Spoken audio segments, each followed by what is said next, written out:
Gracias, Roberto Gil, por seguir aquí contándonos el horror que va a ser la elección que viene. Anoche se acabó el tiempo de la emisión, pero estabas por dar un dato más que inspira pues una gran desconfianza. Sí, te explicaba, Carlos, que la boleta vas a tener que diferenciar género, en primer lugar. Vas a tener que identificar la especialidad del juzgador, si es civil, penal, mercantil, laboral. Vas a tener que decidir por cuál escoges, si el que postuló el legislativo, el ejecutivo o el judicial. Un ciudadano de la Ciudad de México va a tener que llenar 33 casillitas con números. 33. ¿Cuánto nos vamos a tardar en llenar la boleta? 33 numeritos, 9 para la Corte, 5 para el Tribunal de Disciplina, 2 para la Sala Superior y así hasta 33. 10 votos para jueces y 10 votos para magistrados. Y si te equivocas, el voto es nulo. Si te equivocas en la especialidad, si te equivocas en el colorcito de la boleta. Tú vas a ver en la boleta un listado de nombres ordenado alfabéticamente. Y luego vas a ver una diferencia en colores, administrativo, civil, penal. Entonces tú tienes que poner el numerito en donde corresponda al color de la especialidad. Pero todavía más problemático es lo que sigue. Mira, en una elección normal, nosotros vamos a la casilla y en la casilla están nuestros vecinos, como funcionarios de casilla, el presidente, el escrutador, los vocales, gente que conocemos. Ellos nos reciben nuestra credencial de elector, revisan que seas tú, te dan tus boletas, revisan que estés en el listado nominal, tú te vas a la mampara, votas y pones en cada una de las urnas tu voto para presidente, para diputado, para senador. Aquí no va a suceder así. Primero vas a llegar a la casilla, te van a dar tus 6 boletas, vas a llenar numeritos y luego vas a poner en una sola urna, las 6 boletas. Y te vas a tu casa, termina la jornada electoral, pensarías que ahí tus vecinos van a contar los votos. No es cierto. Lo único que van a hacer tus vecinos es hacer los paquetitos por colores de boleta. La van a sellar y se la van a mandar al Consejo Distrital del INE. Ahí van a abrir los paquetes y ahí van a contar. Pero ahí no se acaba el problema. Resulta que la reforma excluye a los partidos políticos de presenciar el escrutinio y cómputo. ¿Por qué? Porque así lo decían los partidos, no juegan. Pero los candidatos judiciales no tienen representantes en las casillas ni en los órganos electorales. No hay vigilancia ciudadana en ese lugar. Entonces, los burócratas, en el buen sentido de la expresión, los funcionarios del INE, en secreto, en un consejo distrital donde nadie puede pasar, van a contar cada uno de los votitos. Tus 33 bolitas o tus 33 casillitas que vas a llenar el día de la elección, en el caso de la Ciudad de México. No sabremos si computan un voto bien o un voto mal, si la suma es la suma. No va a haber nadie que revise eso.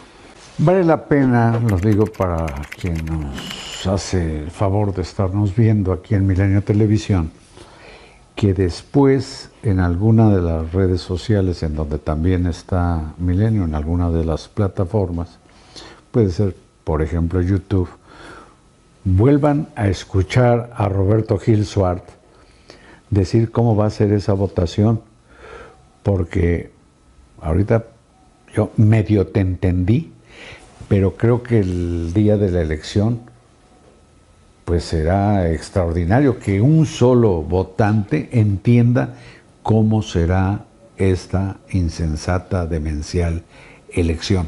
Parece diseñada precisamente para que nadie entienda. Está diseñada para maquillar un fraude. Es una forma simplemente de legitimar la captura del Poder Judicial. Mira, la captura por parte del morenismo, del oficialismo. Sí, mira cómo te lo capturaron. Primero te ponen por quién puedes votar, no puedes votar por todos. Yo, por ejemplo, yo sé que va a competir en la Ciudad de México un magistrado, el sobrino de Dolores Padierna, que me parece que fue un magistrado de consigna, que cometió muchas tropelías en ejercicio. Yo no lo puedo ir a sancionar. Como ciudadano no puedo irlo a castigar. ¿En el caso Rosario Robles? Es el caso de Rosario Robles, entre otros. Por ejemplo, el secretario de Disciplina Judicial de Arturo Saldívar, ese que le andaba hablando a jueces y magistrados para presionarlos y que está en una denuncia que presentaron más de 40 juzgadores, ese secretario es candidato al Tribunal de Disciplina. yo quisiera ir a repudiarlo, a no votarlo por él. No vamos a poder porque el INE te asigna.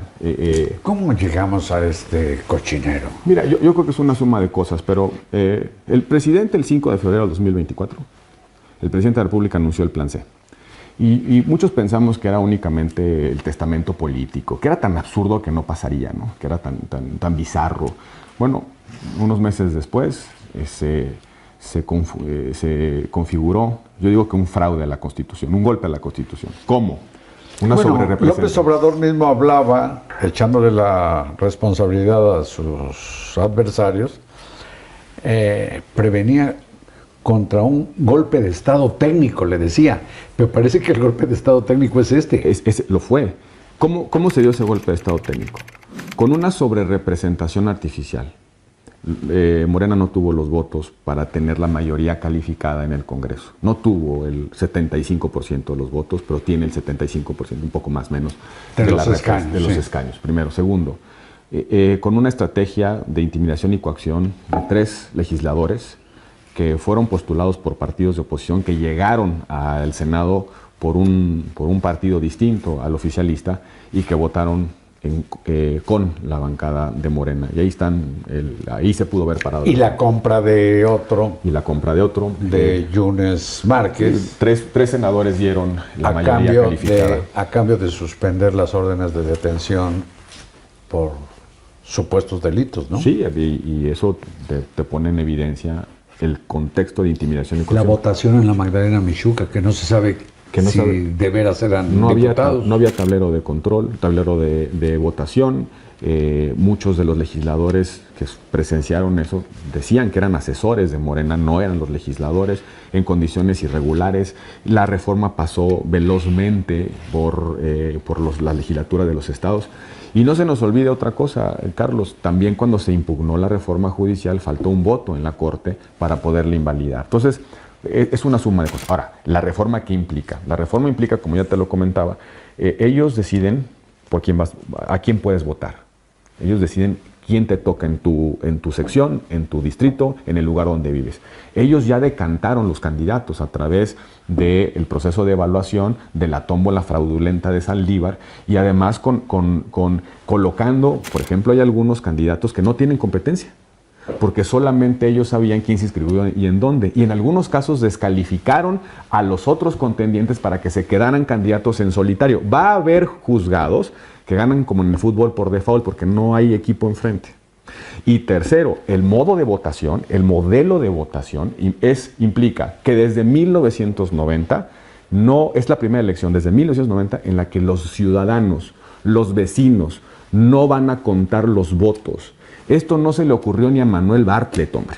Manuel Bartlett por lo menos nomás desconectó el sistema. Estos diseñaron un modelo precisamente para que... Y aquella votación no fue electrónica. Y no fue electrónica, ¿no? En fin, fue simplemente los resultados, ¿no? Aquí lo que están haciendo es que alguien va a contar los votos que no son los ciudadanos, sin vigilancia de los ciudadanos. Este modelo de votación no ocurre desde la era prehistórica de la democracia mexicana, es decir, cuando el régimen de partido hegemónico rellenaba las urnas, cuando votaban los muertos, cuando los ciudadanos no estábamos en las casillas. Y es justamente lo que va a pasar ahora. Por eso creo, Carlos, que tenemos que discutir esto abiertamente. Hay mucha apatía, pero también hay mucho desconocimiento de la reforma. ¿Cómo es posible, cómo llegamos hasta aquí? Precisamente por el desinterés de la sociedad. La gente no aprecia el Poder Judicial y hay muchos problemas en el Poder Judicial. Endogamia, corrupción, falta de acceso. La gente, 9 de cada asuntos. Lentitud, uno de cada 10 asuntos, llega a la jurisdicción de amparo. Sí, pero eso no se resuelve. Eso no se resuelve entregándoles el Poder Judicial a una facción de Morena. Y ojo, solamente he hablado de la elección federal, de los jueces y magistrados federales, 881 cargos federales. 17 estados de la República van a elegir la mitad de los jueces y magistrados locales.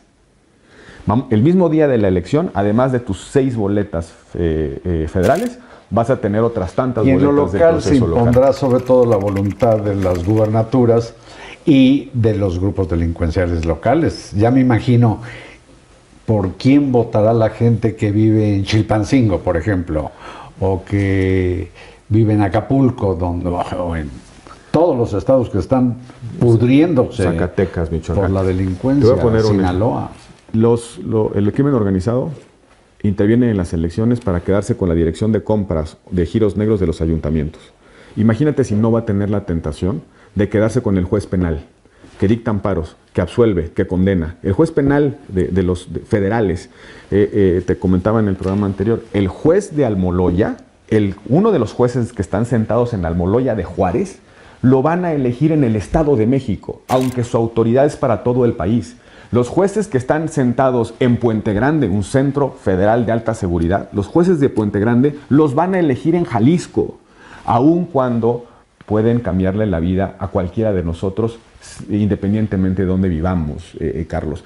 Dime si no va a haber el apetito por parte del crimen organizado de incidir en esa elección para poner al juez penal, ese juez penal que está en ese centro de reclusión donde llegan los asuntos de tal entidad como el crimen organizado, Carlos. Lo que has descrito entraña una malignidad que parece demoníaca. Yo creo que es el fin de la democracia y el Estado de Derecho, Carlos.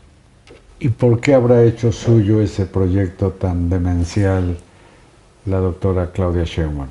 No especulo, pero creo que sí están convencidos de que parte de la frustración del proyecto político de López Obrador fue por la Corte. Y ahí, tan es así que... ¿Por un acto de venganza? No la invitaron. No, ahí está el gesto de... Tú ya no vienes a los eventos del Estado mexicano. Tú no vienes al aniversario de la Constitución porque estamos muy enojados contigo. Porque además de que no te levantaste frente a su majestad el presidente López Obrador, además la Corte, esa integración, se dedicó a declarar inconstitucionales muchas de las decisiones. Lo que era inconstitucional. Es que es su papel. Nada más finalmente, la no levantada de la ministra Piña en aquel 5 de febrero no se levantó cuando entró el presidente al salón, pero cuando le rindieron los honores se puso de pie. Qué apetitos monárquicos tenía López Obrador. Roberto Gil, pues Carlos, cuando menos lo que más claro me has dejado es que no tienes antecedentes penales en España. Le agradezco mucho a este abogado, les agradezco mucho a ustedes el favor de su atención, muchas gracias y buenas noches.